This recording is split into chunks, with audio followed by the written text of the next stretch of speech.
Eu peço a você que abra a sua Bíblia no livro de Lucas, capítulo de número 1.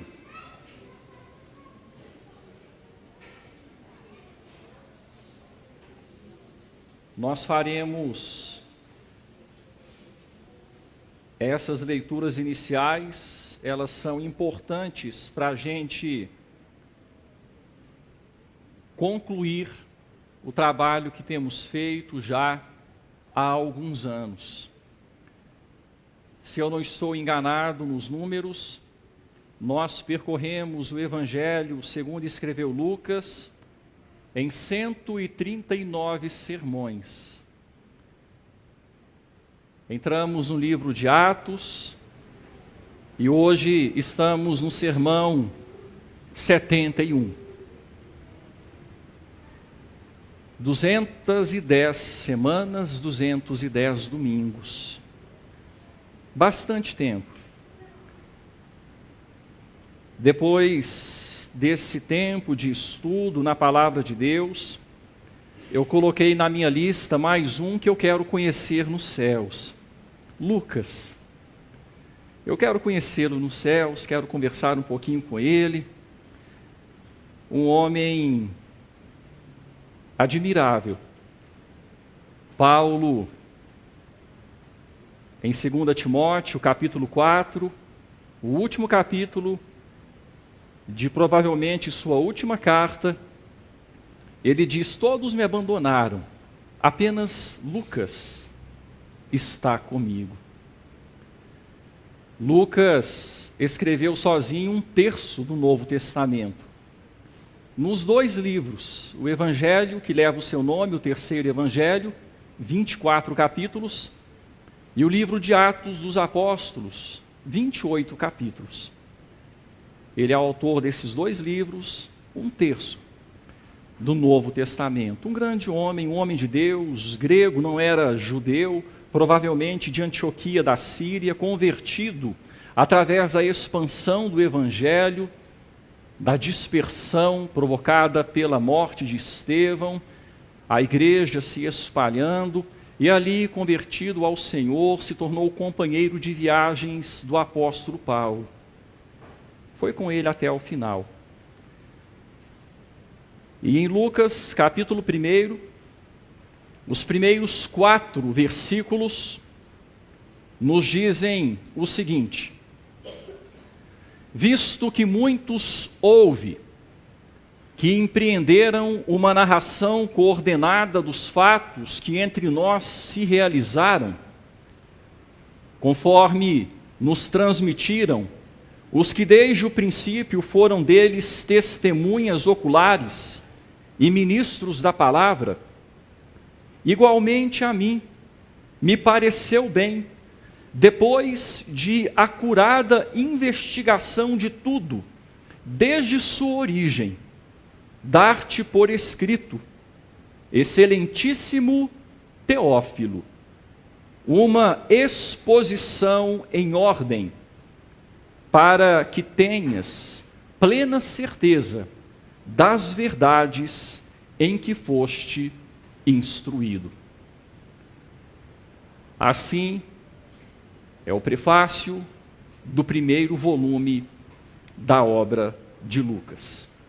Ele fez uma pesquisa, ele não estava só, ele sabia que outros também estavam nesta mesma empreitada de pesquisar, de levantar fatos, de levantar relatos, de entrevistar testemunhas oculares, ministros da palavra, e ele então fez a sua pesquisa. E ele endereça o Evangelho a um homem, um oficial, importante oficial romano, chamado Teófilo. Esse nome significa amigo de Deus ou amado de Deus. Pode ser um nome próprio ou pode ser um pseudônimo, mas o fato é que ele endereça o seu livro a esta pessoa, para discipular esta pessoa, para que tenhas plena certeza das verdades em que foste instruído. Então ele começa a sua narrativa do Evangelho do Senhor Jesus Cristo e passa por 24 longos capítulos. E depois nós chegamos a Atos. Eu quero que você vá comigo a Atos, capítulo 1. Atos, capítulo 1. Eu farei a leitura dos versículos 1 a 11.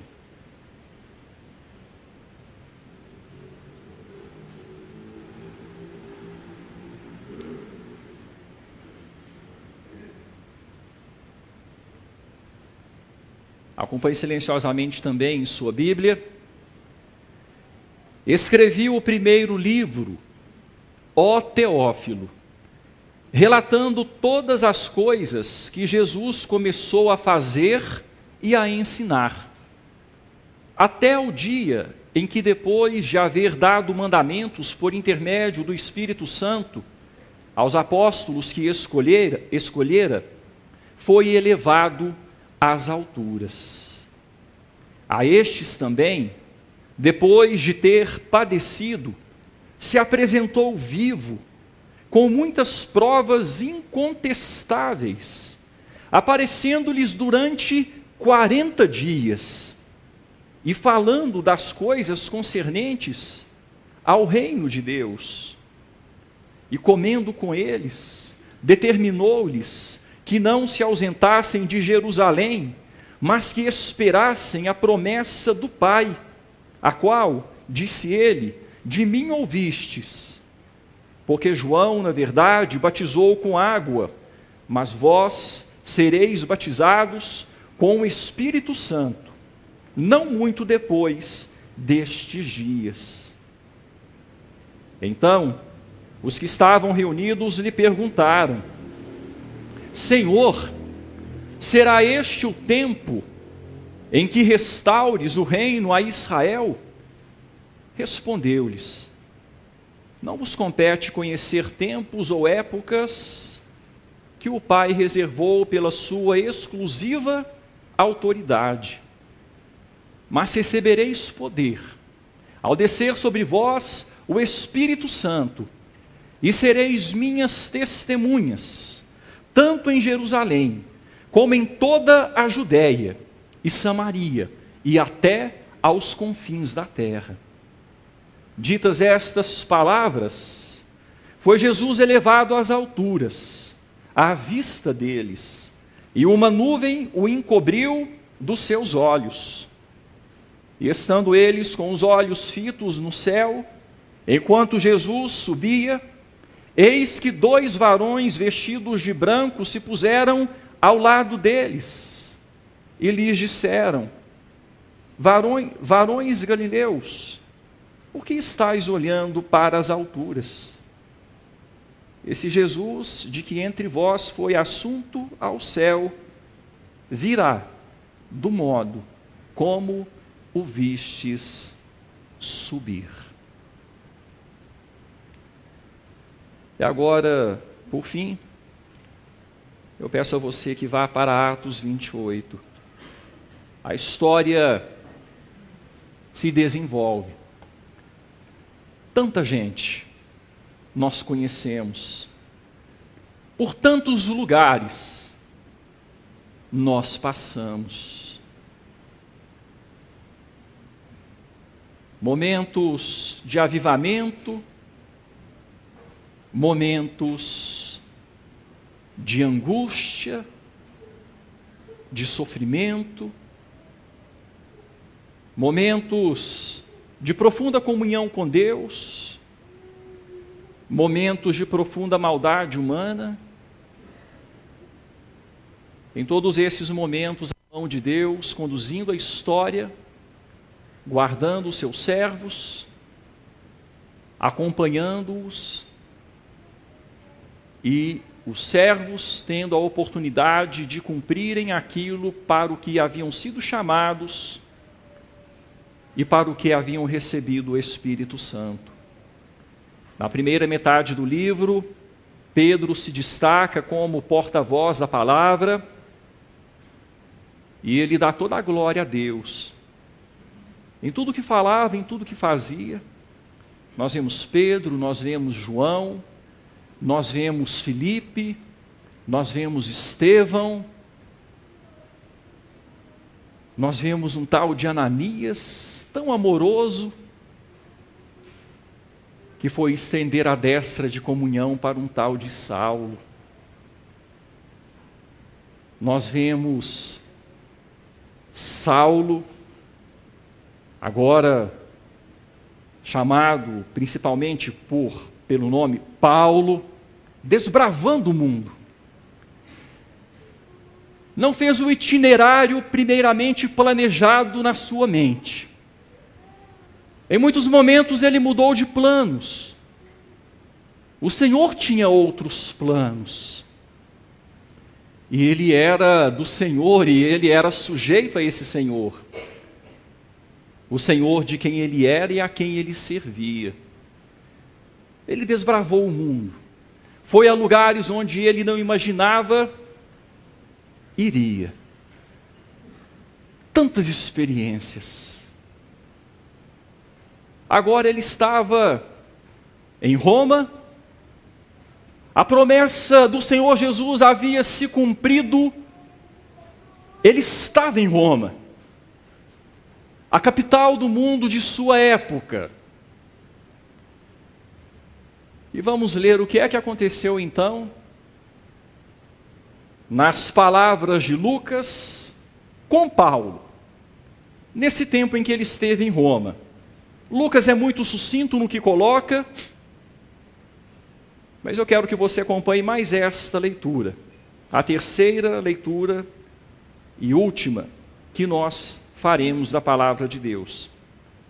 A partir do versículo 16 de Atos 28. Uma vez em Roma,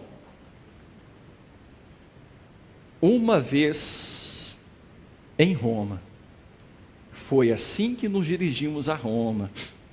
Lucas diz no versículo 14, foi assim, nós nos dirigimos a Roma. Agora eles estavam em Roma. Uma vez em Roma, foi permitido a Paulo morar por sua conta, tendo em sua companhia o soldado que o guardava. 3 dias depois, ele convocou os principais dos judeus, e quando se reuniram, lhes disse: varões irmãos, nada havendo feito contra o povo ou contra os costumes paternos, contudo vim preso desde Jerusalém, entregue nas mãos dos romanos, os quais, havendo-me interrogado, quiseram soltar-me sob a preliminar de não haver em mim nenhum crime passível de morte. Diante da oposição dos judeus, senti-me compelido a apelar para César, não tendo eu, porém, nada de que acusar minha nação. Foi por isso que vos chamei para vos ver e falar, porque é pela esperança de Israel que estou preso com esta cadeia. Então, eles lhe disseram: nós não recebemos da Judéia nenhuma carta que te dissesse respeito. Também não veio qualquer dos irmãos que nos anunciasse ou dissesse de ti mal algum. Contudo, gostaríamos de ouvir o que pensas, porque na verdade é corrente a respeito desta seita, que por toda parte é ela impugnada. Havendo-lhe eles marcado um dia, vieram em grande número ao encontro de Paulo na sua própria residência. Então, desde a manhã até a tarde, lhes fez uma exposição em testemunho do reino de Deus, procurando persuadi-los a respeito de Jesus, tanto pela lei de Moisés, como pelos profetas. Houve alguns que ficaram persuadidos pelo que ele dizia, outros, porém, continuaram incrédulos.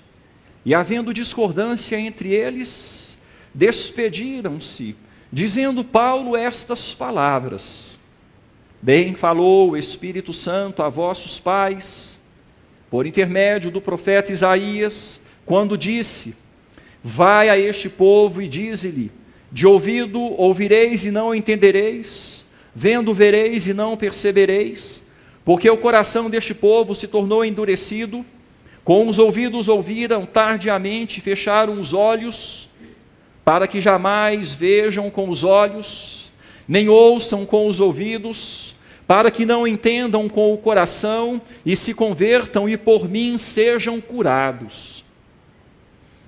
Tomai, pois, conhecimento de que esta salvação de Deus foi enviada aos gentios, e eles a ouvirão. Ditas estas palavras, partiram os judeus, tendo entre si grande contenda.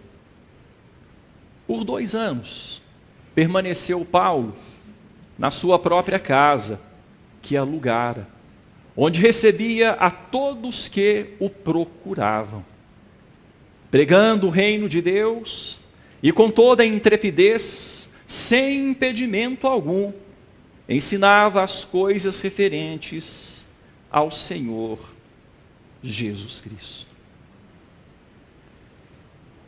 Deus, obrigado pela sua palavra. São palavras de vida.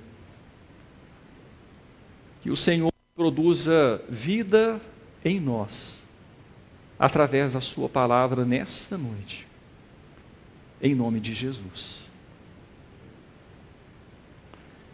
Há pouco mais de 2 anos, em 21 de fevereiro de 2021, iniciei a série de pregações em Atos.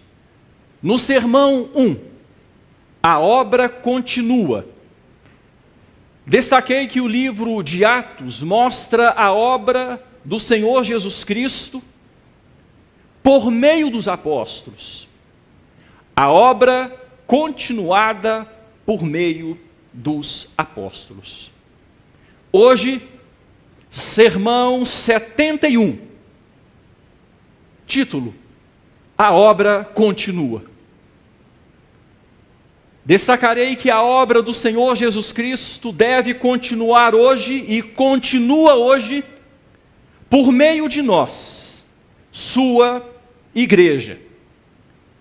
E começo como fiz no sermão 1, citando exatamente a mesma canção.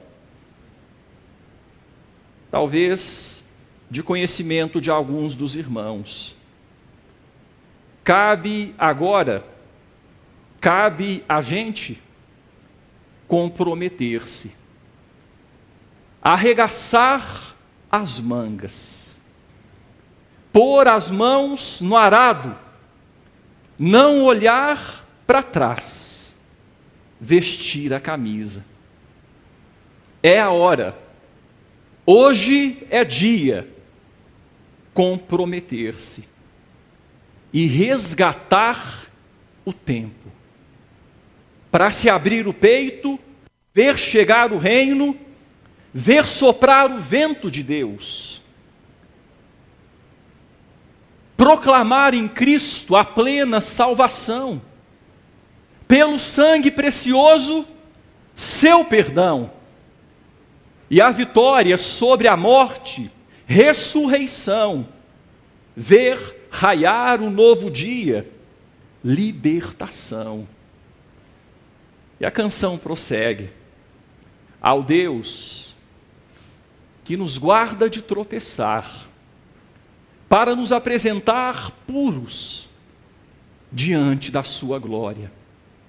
Ao único Deus, Salvador, por meio de Cristo, Senhor, majestade e glória, poder e reino, antes e agora, e para todo o sempre. E para todo o sempre. Ficaram cheios do Espírito Santo. E para todo o sempre, unidos no mesmo lugar. E para todo o sempre, cabe a gente. E para todo sempre, proclamar em Cristo a plena salvação. E para todo o sempre. Enfim, Paulo estava em Roma, preso, algemado a um soldado, esperaria a audiência com César, na qual apresentaria sua defesa. Enfrentou mais uma espera em prisão de 2 anos. Não foi tempo perdido, contudo. Nesse tempo, escreveu cartas que fazem parte da Bíblia Sagrada e que têm abençoado a humanidade mundo afora. Efésios, Colossenses, Filemon e Filipenses. Cartas da prisão, dessa prisão. Nesse tempo, aproveitou o relacionamento forçado que tinha com os soldados da força imperial romana para evangelizá-los. Ele estava algemado a um soldado que o guardava, porém não era o mesmo soldado, havia escala de soldados, e cada um que era algemado ao Paulo, ouvia o evangelho que Paulo pregava.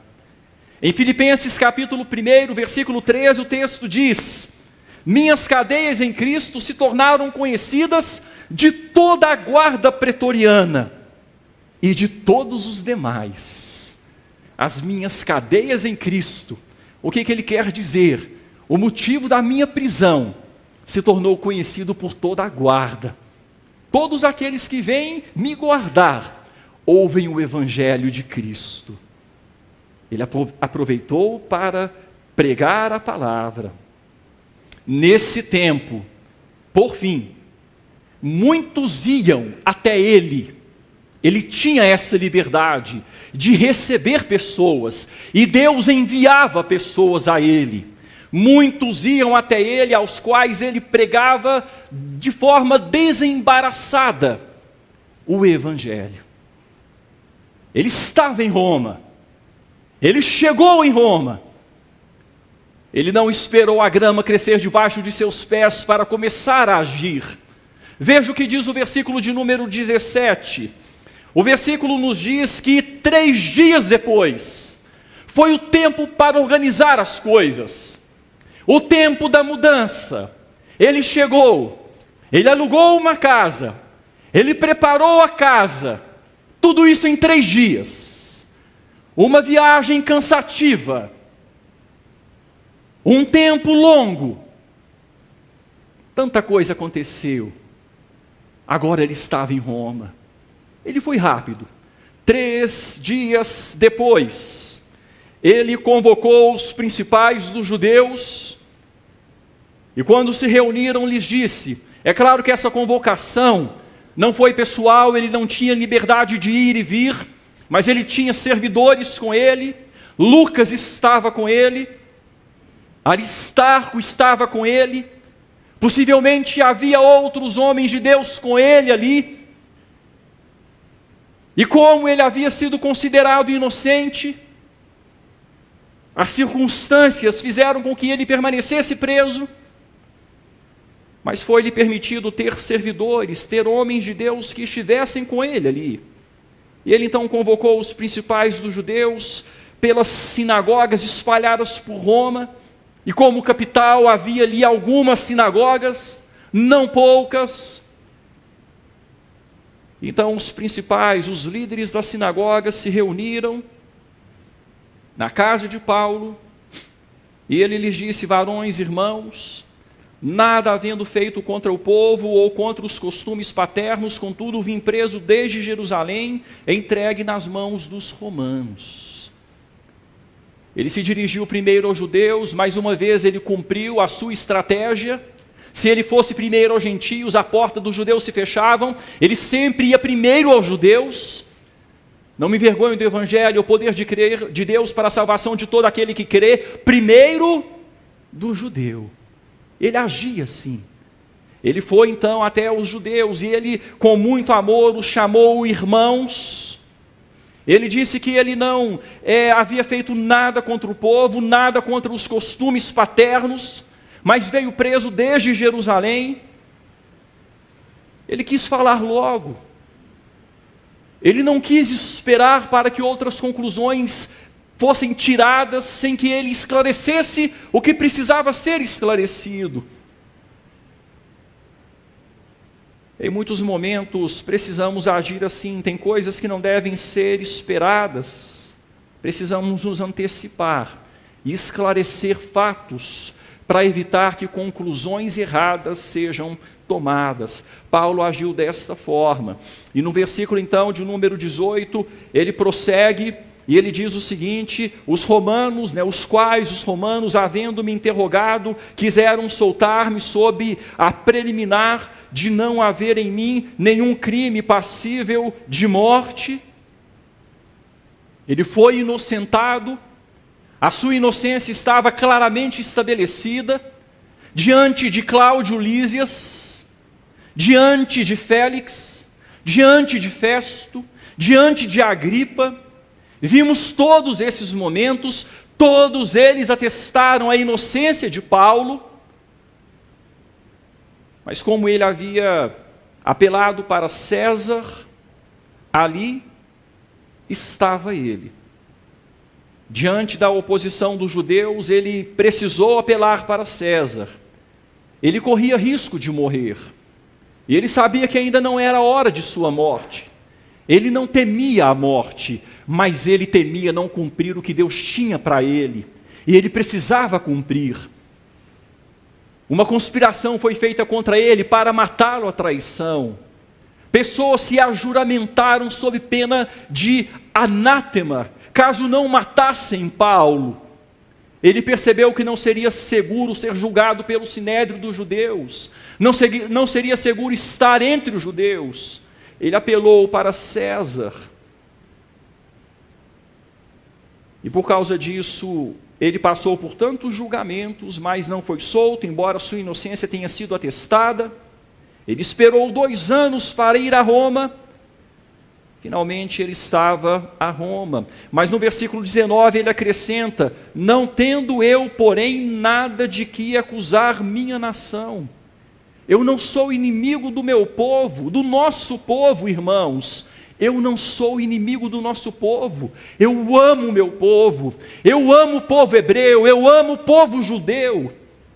Ele chega a dizer em Romanos: eu os amo tanto, a ponto de, se necessário fosse, ou se possível fosse, de ser separado de Cristo, para que eles tivessem oportunidade de conhecê-lo.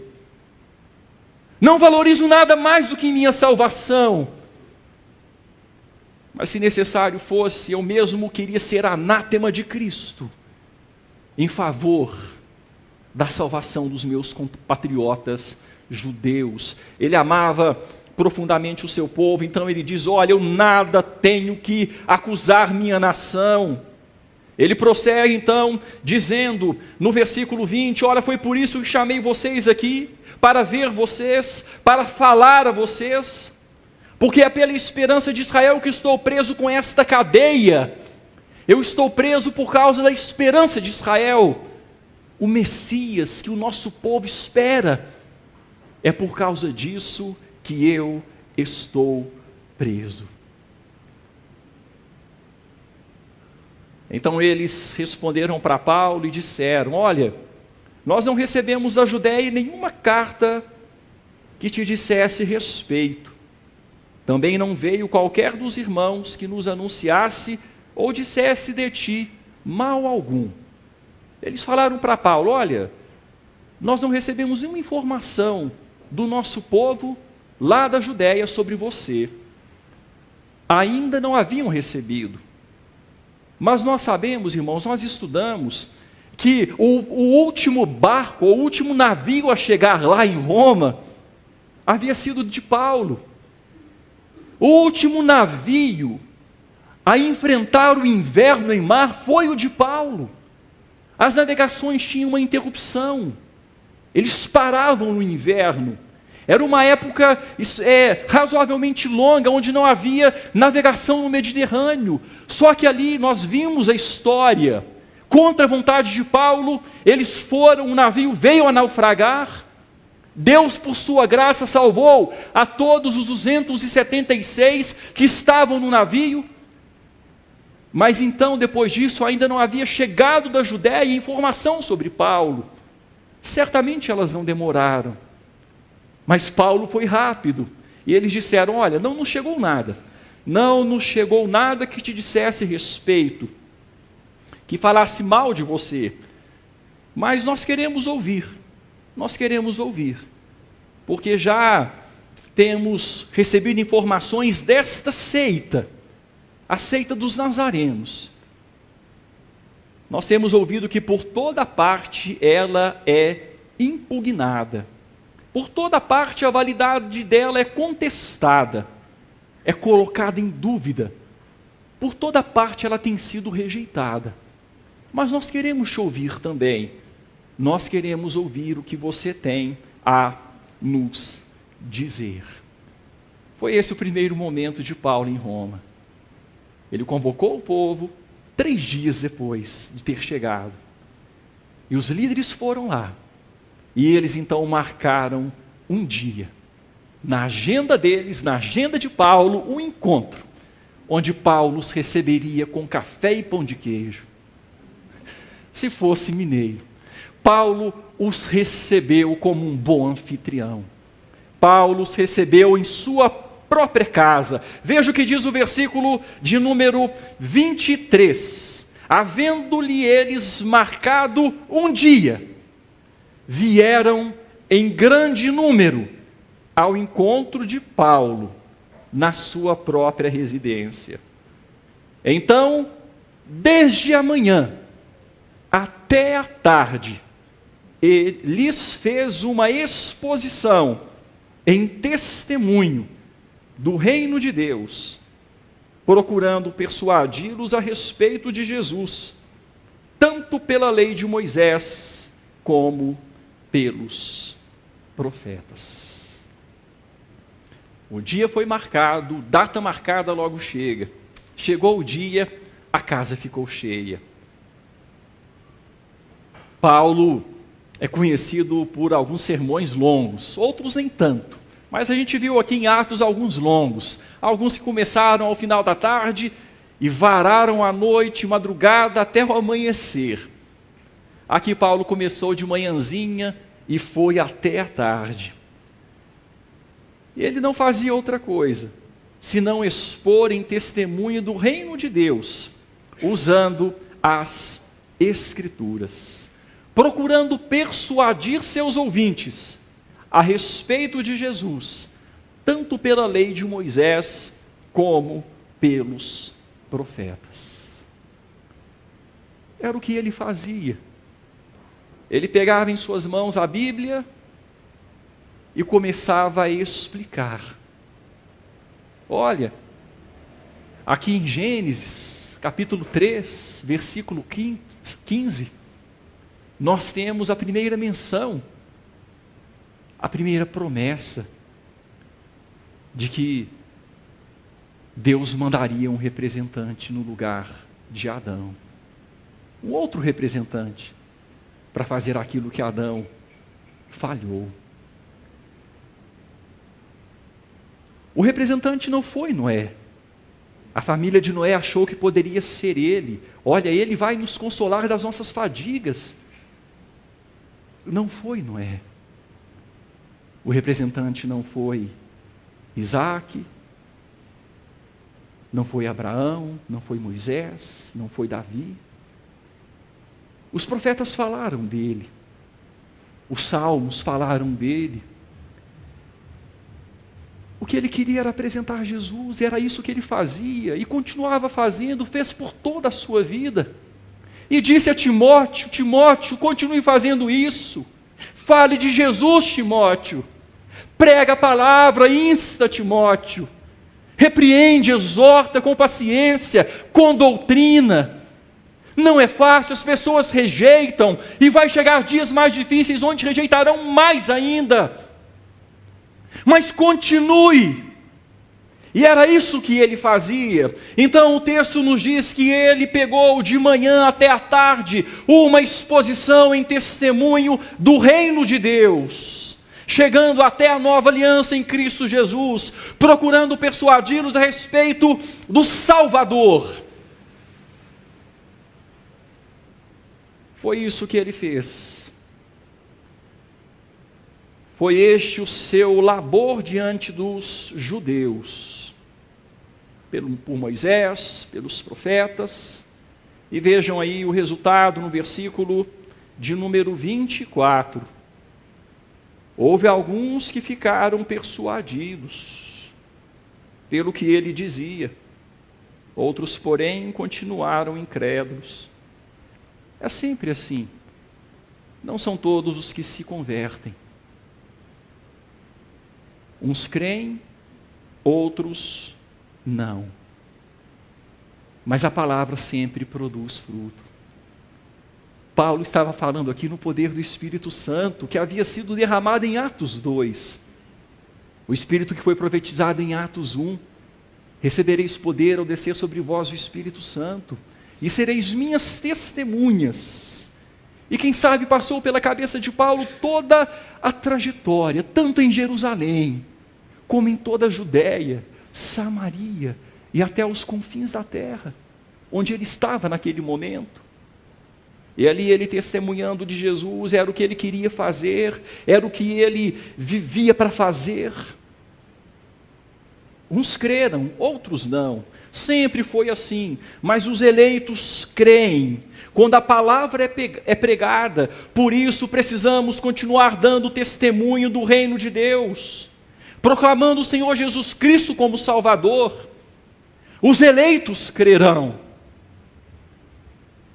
Nós chegamos então adiante, versículos 25 a 27. Houve discordância, foi sempre assim também. Era essa a história de Paulo por onde quer que ele passava.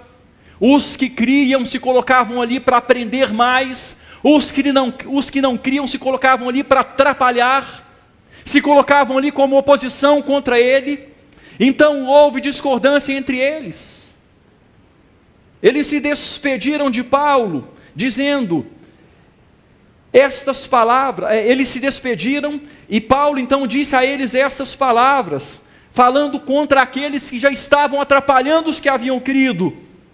Bem falou o Espírito Santo a vossos pais por intermédio do profeta Isaías, quando disse: vai a este povo e dize-lhe, de ouvido ouvireis e não entendereis, vendo vereis e não percebereis, porque o coração deste povo se tornou endurecido, com os ouvidos ouviram tardiamente e fecharam os olhos, para que jamais vejam com os olhos, nem ouçam com os ouvidos, para que não entendam com o coração e se convertam e por mim sejam curados. Ele citou o profeta Isaías, que mostrou que aquele povo estava endurecido, e não ouviria, e não veria, e não compreenderia por conta própria, não fosse o toque de Deus, não fosse o agir regenerador de Deus naqueles corações. A resistência sempre natural à pregação do Evangelho. As oportunidades são reais, mas o homem natural não as enxerga, sem que haja intervenção divina. E Paulo então prossegue no versículo 28, tomai, pois, conhecimento de que essa salvação de Deus foi enviada aos gentios, e eles a ouvirão. Os gentios não têm a nossa história, eles não têm as alianças, eles não têm as promessas, mas os gentios a ouvirão, eles serão incorporados. Não todos os gentios, mas os gentios eleitos, aqueles a quem Deus abriria o entendimento, como fez com Lídia, através da pregação de Paulo em Filipos. Deus lhe abriu o entendimento para atender às coisas que Paulo falava. E foi este o encontro de Paulo, então, com os gentios, com os judeus ali em Roma. Não diferente do que havia acontecido em tantos e tantos outros lugares pelos quais ele já havia passado. E o texto então encerra aqui, neste bloco, dizendo: ditas estas palavras, partiram os judeus, tendo entre si grande contenda. Principalmente os que não creram. Era sempre assim, criticando, atrapalhando aqueles que haviam crido. E nós chegamos aos últimos 2 versículos. 2 versículos para falar de 2 anos.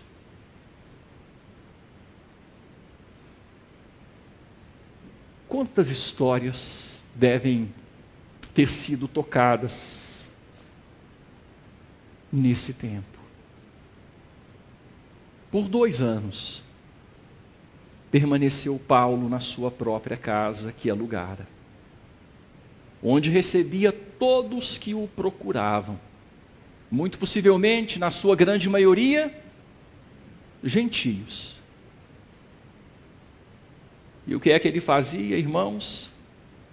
Pregando o reino de Deus, e com toda intrepidez, sem impedimento algum, ensinava as coisas referentes ao Senhor Jesus Cristo.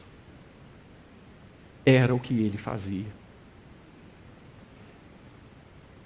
Era o que ele fazia ali. Ele não aproveitou esses 2 anos para descansar, maratonar diversas séries. Não. Ele aproveitou esses 2 anos para trabalhar. Ele permaneceu ali e ele recebia todos os que o procuravam. Quando não tinha ninguém, ele falava para o soldado que guardava. Quando já tinha falado muito para o soldado, ele escrevia suas cartas, pregando o reino. É interessante que, se a gente parar aqui, pegar o versículo 31, no grego, existe uma diferença aqui de colocação de termos. Apresenta uma outra dinâmica. A dinâmica é mais ou menos a seguinte, é só mudando aqui a colocação. Pregando o reino de Deus e ensinando a respeito do Senhor Jesus Cristo, com toda intrepidez, sem impedimento algum. E termina assim, com essas palavras do livro de Atos. Pregando o reino de Deus, ensinando a respeito do Senhor Jesus Cristo, com toda intrepidez, sem impedimento algum. Ponto, fim. Acabou. Com toda intrepidez, sem impedimento algum. O que ele quis dizer com esta intrepidez e com essa falta de impedimento? Isto é, intrepidez no poder do Espírito Santo. Ele não falava por falar, como alguém que não tinha autoridade, mas ele estava cheio do Espírito, e podia ser testemunha, e por isso pessoas o ouviam e se convertiam, sem impedimento algum. Como assim? Mesmo com algemas e prisão? Como sem impedimento algum? Isso não era impedimento? Algemas, prisão, não era impedimento? Não era impedimento, para ele não. Ele estava preso, mas o Evangelho não. A prisão não o parou. A prisão não o impediu. Sem impedimento algum. Sem esperar melhores circunstâncias. Sem impedimento algum. Ele testemunhava o Evangelho acerca do Senhor Jesus Cristo. Ele estava preso, mas o Evangelho não estava preso. E continuava sendo o poder de Deus para a salvação de todo aquele que cresce. Com toda intrepidez. Sem impedimento algum. E o livro de Atos acaba. Aparentemente, sem acabar. A gente fica esperando algo mais, não fica? a gente fica esperando algo mais. Não há cumprimentos, não há saudações, não há recadinhos, não há palavras finais, não há bênção. Com toda intrepidez, sem impedimento algum, ponto. Acabou.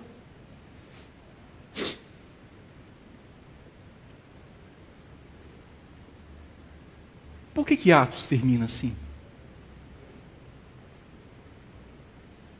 Por que Atos é considerado um livro que termina sem terminar? Lucas escreveu o que precisava ser escrito. No Sermão 1, vimos que Atos não é um livro de biografias. Atos não conta história de pessoas. Não é um livro para narrar a vida de Paulo ou a vida de Pedro. Não.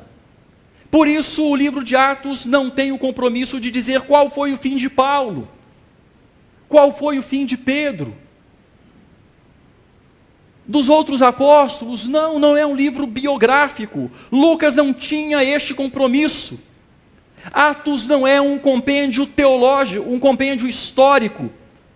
Por isso Lucas não precisou dizer como a igreja prosseguiu a partir desse tempo. Não é um compêndio histórico. Não está contando uma história que começa num ponto X e termina num ponto Y. Não. Atos não é um manual doutrinário. Por isso também não apresenta a exposição de uma doutrina com a conclusão dessa exposição. Por que Atos termina como termina?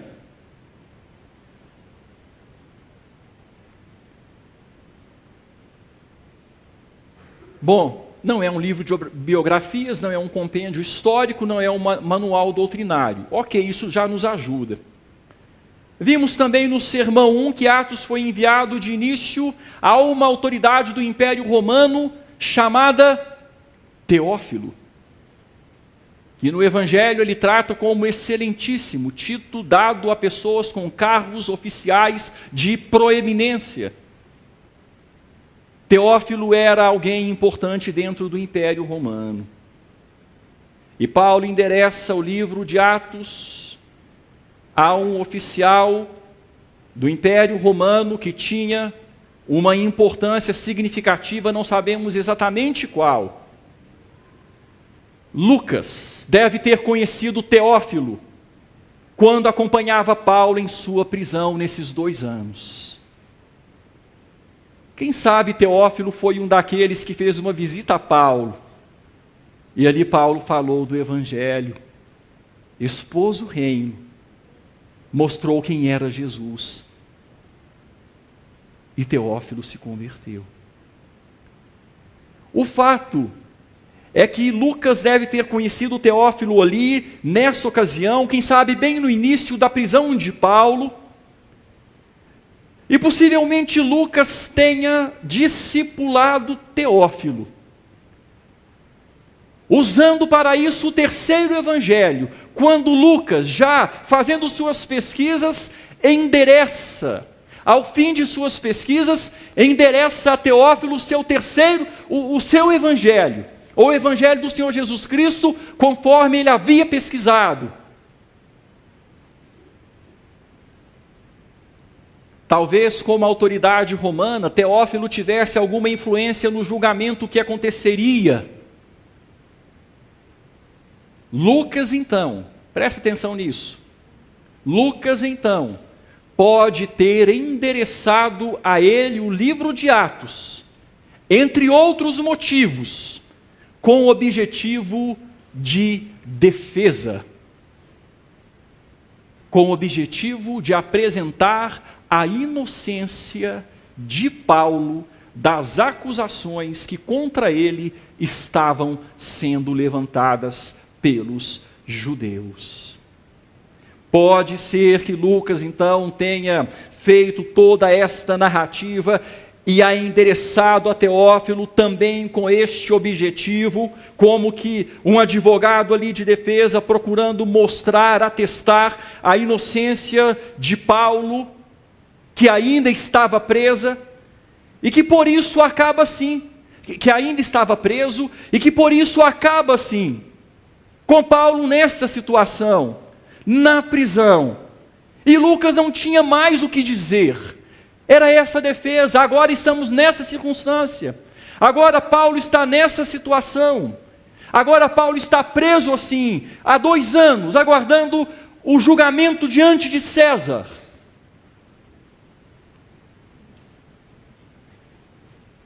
Particularmente, eu penso que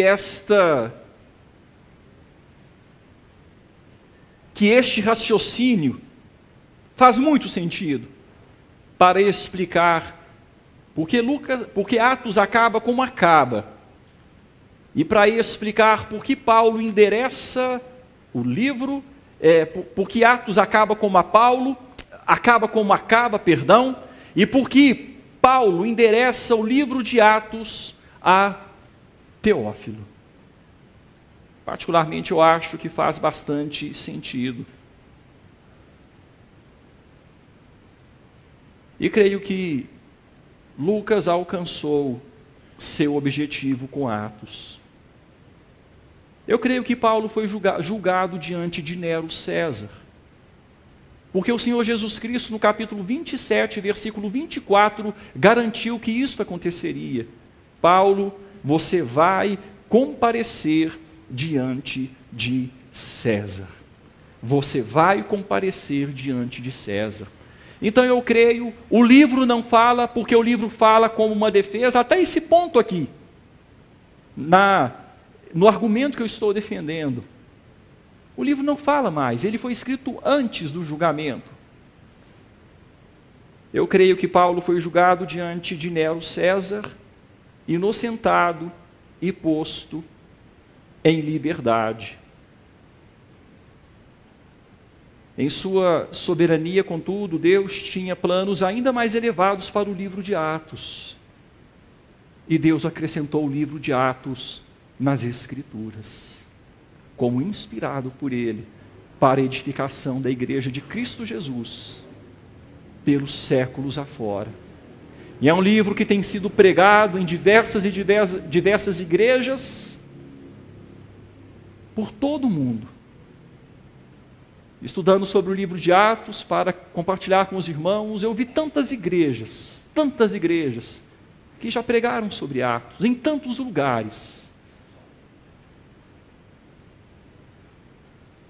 Eu poderia dizer mais sobre a tradição da igreja quanto aos últimos dias da vida de Paulo.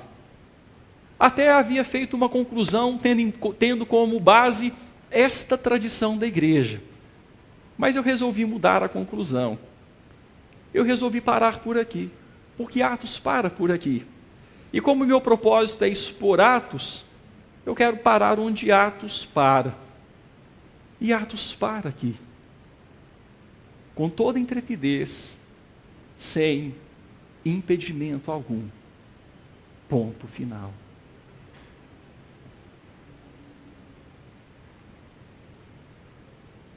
Há muito a fazer. Há muito a fazer. A obra continua. Agora, por meio da sua igreja, por meio de mim, por meio de você, meu irmão, Deus espera que preguemos o reino dele e que ensinemos a respeito do Senhor Jesus Cristo com toda a intrepidez, isto é, no poder do Espírito Santo, conforme Atos 1:8, sem impedimento algum, independentemente de circunstâncias. Deus espera isso de nós hoje. A obra continua através da igreja, com toda a intrepidez, Você tem essa mesma intrepidez, meu irmão, porque você tem o mesmo espírito que Paulo tinha, o mesmo espírito que Pedro tinha, o mesmo espírito que Estevão tinha. Você tem o mesmo espírito que Ananias tinha. Deus espera que continuemos a obra hoje, com toda intrepidez. Recebereis poder ao descer sobre vós o Espírito Santo, e sereis minhas testemunhas, sem impedimento algum. Não coloque impedimentos para fazer a obra. Não espere uma melhor ocasião. Não espere um melhor preparo, uma melhor circunstância, um melhor momento, um melhor estado de espírito, estado de humor. Paulo estava preso, sem liberdade, algemado, mas sem impedimento algum. Ele pregava e ensinava.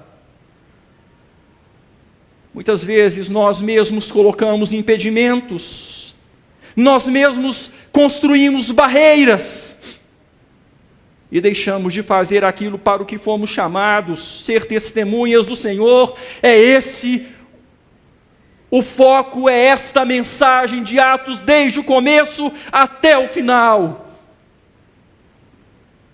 O Espírito prometido, o Espírito que veio, a capacitação para o testemunho, e a igreja dando testemunho, começando em Jerusalém, se expandindo pela Judéia, alcançando Samaria, indo até os confins da terra. Com toda intrepidez, sem impedimento algum. A obra continua. Por assim dizer, Atos acaba sem acabar. Lucas cumpriu o seu propósito, mas Atos continua. Podemos dizer assim, porque a obra de pregação e de ensino prossegue hoje, através de você, meu irmão, através de mim, através da Igreja de Cristo. Cabe agora, cabe a gente. Cabe agora, cabe a gente comprometer-se. O chamado de Atos é ao comprometimento com a obra que os séculos deveriam ter realizado e que se acumula a cada dia que o sol se põe. Eu peço a você que feche os seus olhos e nós vamos orar.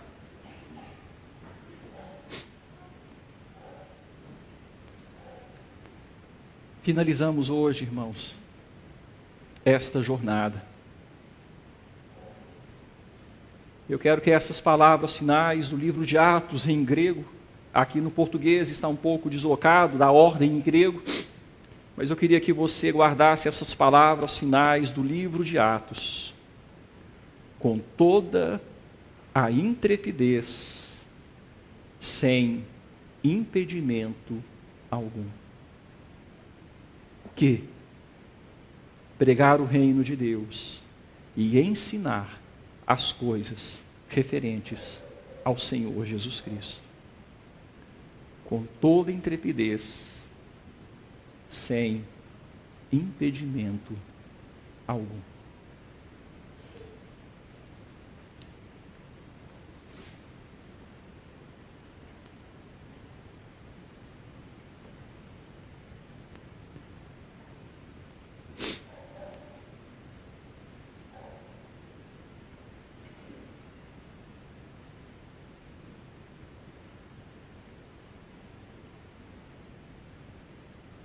Senhor Deus, muito obrigado,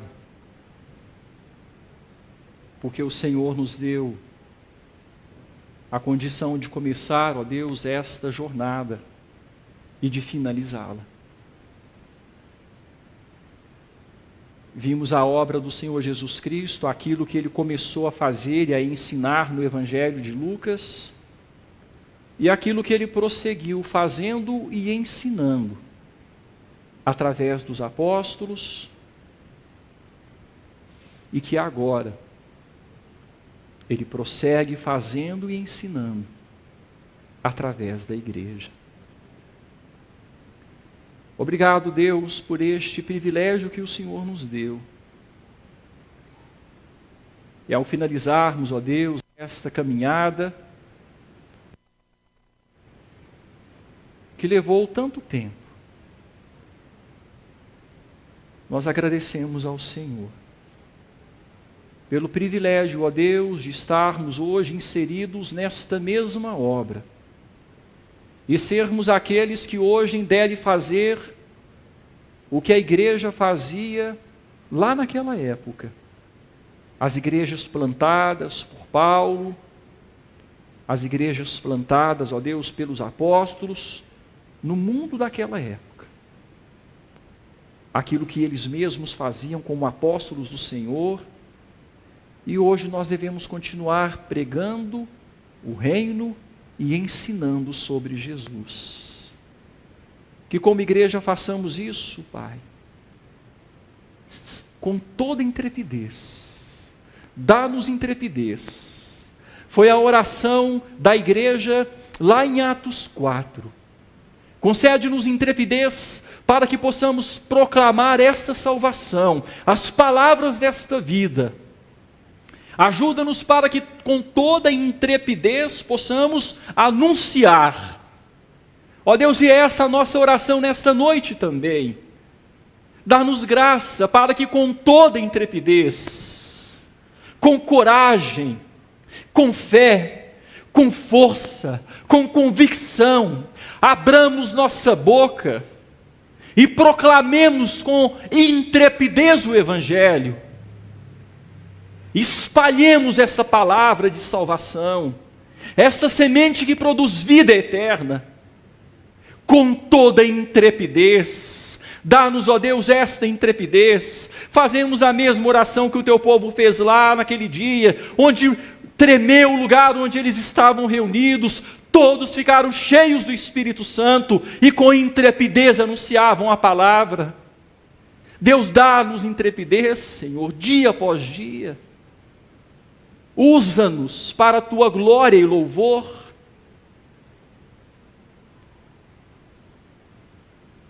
Sem impedimento algum. Ó Deus, o Evangelho não está preso. Muitas vezes nós é que ficamos presos e prendemos o Evangelho. Ficamos presos, ó Deus, na nossa desobediência, ficamos presos, ó Deus, na nossa falta de jeito, ficamos presos, ó Deus, no nosso pecado. Senhor, tenha misericórdia. Tenha misericórdia. As oportunidades, ó Deus, dia a dia se nos apresentam. Ó Senhor, que não coloquemos impedimento na proclamação da Tua palavra. E que preguemos, Senhor, a tempo e a fora de tempo. Quer seja oportuno ou não para o nosso entendimento. Eu estou bem, vou falar, não estou bem, não vou falar.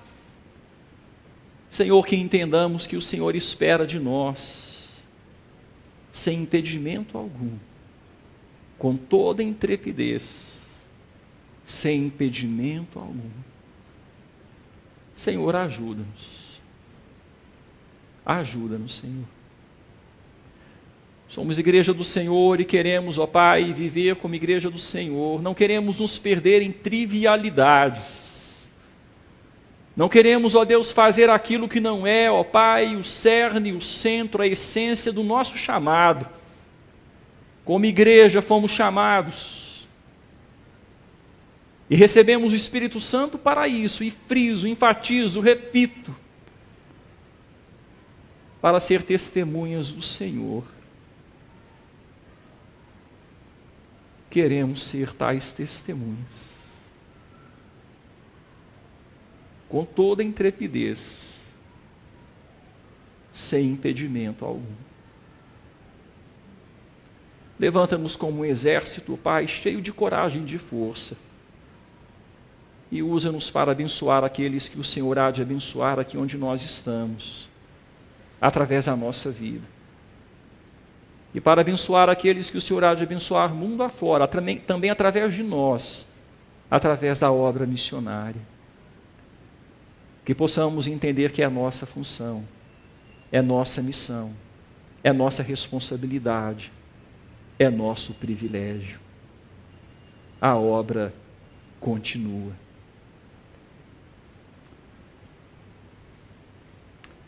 Irmãos, e que a graça maravilhosa de nosso Senhor e Salvador Jesus Cristo, o grande e eterno amor de Deus o Pai, e a comunhão do Espírito Santo, sempre terna e oportuna, repousem sobre vós e sobre o povo de Deus que tem esta missão, que é tão abençoadora, de com toda intrepidez e sem impedimento algum, pregar o reino e anunciar Jesus, hoje e até aquele grande dia, onde o reino virá, com o Senhor Jesus que virá nas nuvens, para buscar os seus. Amém.